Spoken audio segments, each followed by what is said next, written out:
Hello there, Wotb takers. Welcome to the channel. Hopefully all of you are doing well out there. I'm, of course, your host, the Blitz, and in today's video, we are once again back at it with another comparison video. This time, the Emil 1951 versus the Emil 1. Now, these tanks are very, very similar in the playstyles they have, how mobile they are, and a lot of other things like that. So, I thought that this would be a really good comparison, especially because one of them is quite inexpensive premium vehicle to get your hands on, and I think it's still even in the store.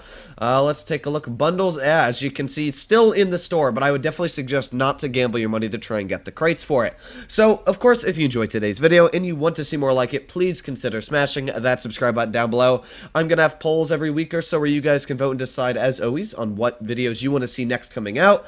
But currently, I'm working on one of the videos you guys suggested in the Pick Your Own video, which the number one result was pole dancing with Droodles. So isn't that super fun? Unfortunately, you probably will not be seeing that, not on this channel at least, maybe OnlyFans.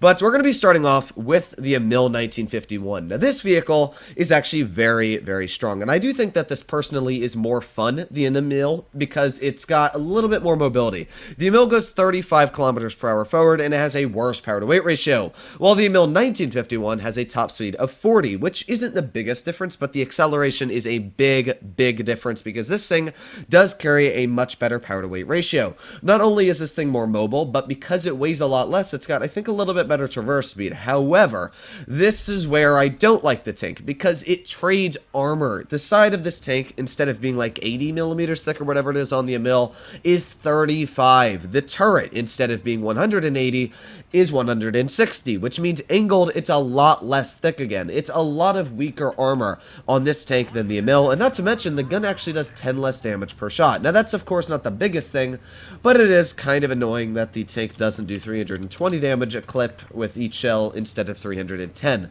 So we're going to be making our way over up to the hill. You can see this is where the mobility on this tank is very nice. Being able to climb this hill very quickly is something that I do enjoy on this tank. I don't see any mediums crossing. Well, actually, I guess I do. Oh, and there's actually one big thing I forgot about this vehicle. This thing carries way more penetration than the Emil. This thing actually is about, I think, what is it?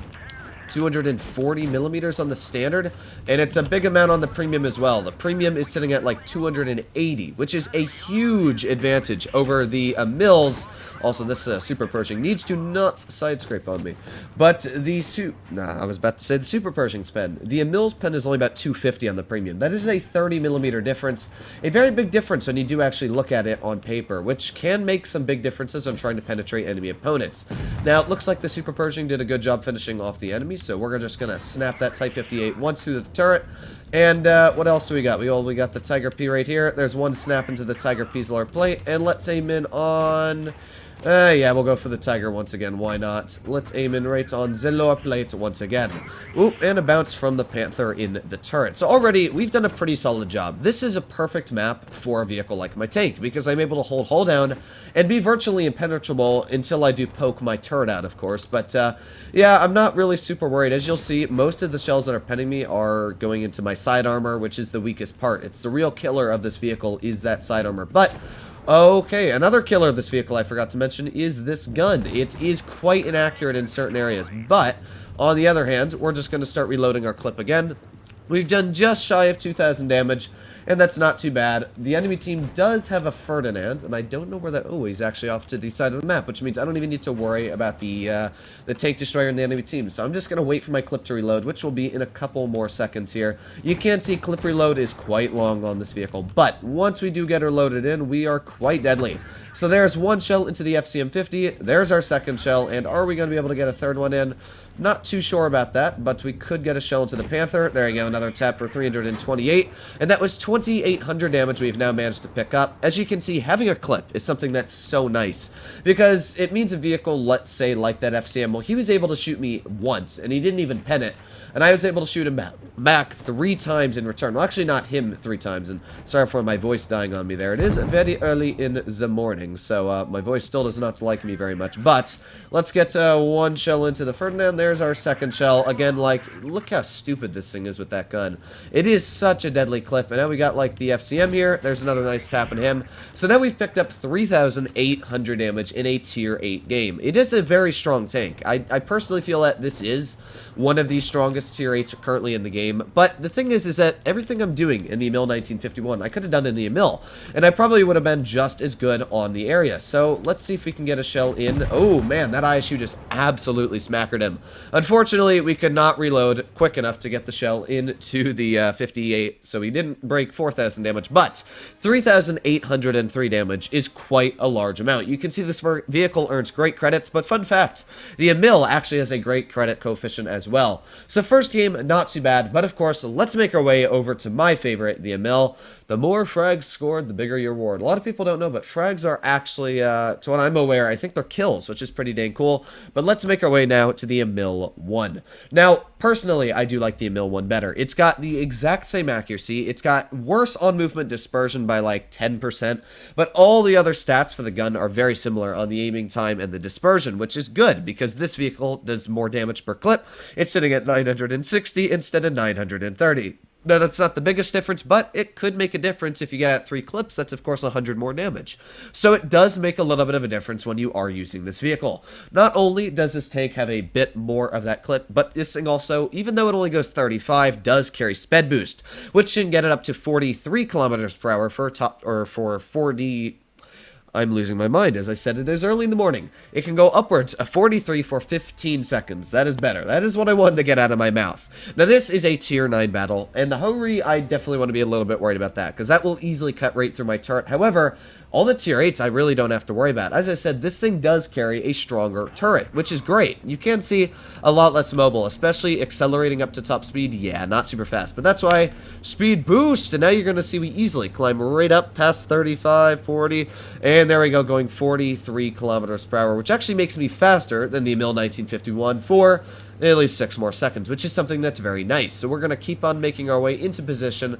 But now we slow down. So we're going to make my way. The issue is I don't know where their tank destroyers are all going to position, but that is the Hori Type 2 off to the side over there, which means I'm going to be pushing my tank off to the other side so I don't have to fight him. While I am losing my mind as it is early in the morning, at least I hopefully am going to do well in this battle. I don't see anybody yet, though, so let's wait right here. Maybe the Tiger 2 or the VK is going to cross. Oh, you know it. Oh, it looks like they're going to cross, and yeet! There's one shell in. Let's see if we can get any more. There is a second shell into the Tiger. Perfect. And maybe even a shell into the VK. Oh, I got robbed. That one should have penned. But now we just back up. So that's still 600 damage we've managed to pick up. Not too bad, if I do say so myself. And in another 12 seconds, we'll have the clip reloaded, and we'll be able to shoot the enemy opponents once again. Now, that T-34 is sitting mighty juicy there. We might be able to get some big shells into him. We've also got the Ferdinand here. Come on, reload, reload. Okay, good. Here we go.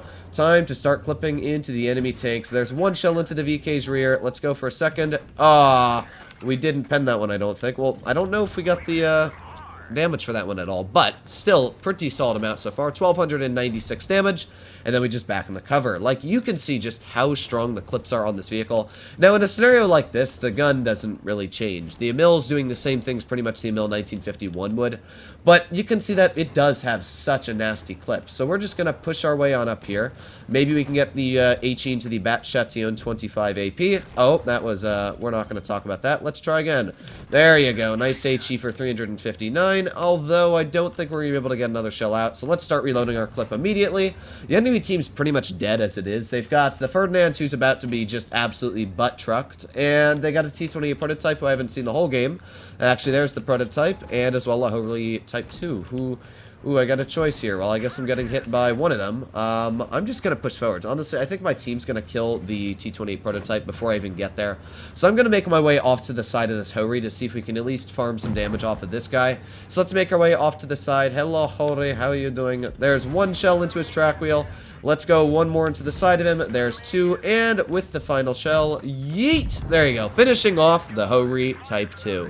So, as you can see, both vehicles did a very strong job. We didn't get the most damage out this game, but 2,500 for how quick that battle lasted was a pretty solid amount. Now, I can definitely say for me personally, I do think the Emil 1 is a better tank. However, the Emil 1951, as you saw, still has some very redeemable factors, but it really comes down to Tier 9 games.